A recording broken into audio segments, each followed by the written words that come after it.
నమస్తే విశ్వం టీవీకి స్వాగతం. భారతీయ సినీ పరిశ్రమలో గ్రామీణ జీవితాన్ని వెండితెరపై అత్యంత సహజంగా ఆవిష్కరించిన దర్శక దిగ్గజం భారతీరాజా ఇక లేరు. తన ప్రత్యేకమైన కథలు, అద్భుతమైన దర్శకత్వంతో కోట్లాది ప్రేక్షకుల హృదయాల్లో చిరస్థాయిగా నిలిచిన ఆయన జీవితం ఎందరికో ఆదర్శం.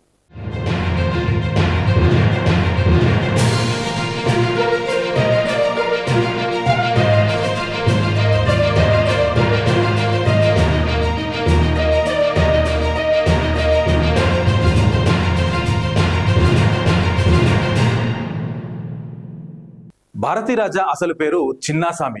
ఆయన 1941 జూలై 17న తమిళనాడులోని తేని జిల్లా అల్లినగరం గ్రామంలో జన్మించారు.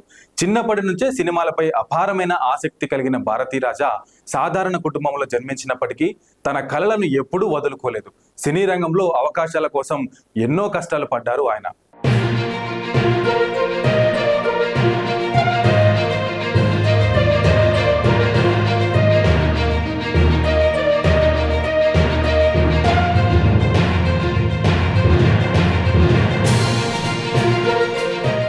సినిమా రంగంలో మొదట సహాయ దర్శకుడిగా పనిచేసిన భారతీరాజా 1977లో వచ్చిన 16 వయతినిలే చిత్రంతో దర్శకుడిగా అరంగేట్రం చేశారు.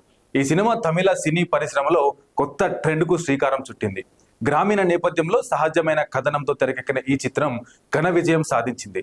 భారతీరాజా సినిమాల ప్రత్యేకత గ్రామీణ జీవనశైలి, ప్రకృతి అందాలు, మానవ సంబంధాలు, ఇలా చెప్పుకుంటూ పోతే చాలానే ఉన్నాయి. ఇక కిజక్కే పోగుం రైల్, అలైగల్, ఓయతిల్లై, మన్ను వాసనై, ముథల్ మరిదాయై, కరుత్తమ్మ వంటి ఎన్నో చిత్రాలు ప్రేక్షకుల మనసులను గెలుచుకున్నాయి.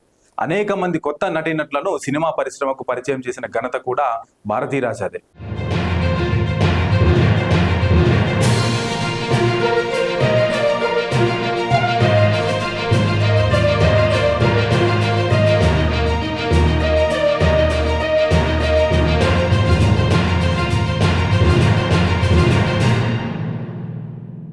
భారతీరాజా తన సినీ జీవితంలో అనేక జాతీయ, రాష్ట్ర స్థాయి పురస్కారాలను సైతం అందుకున్నారు.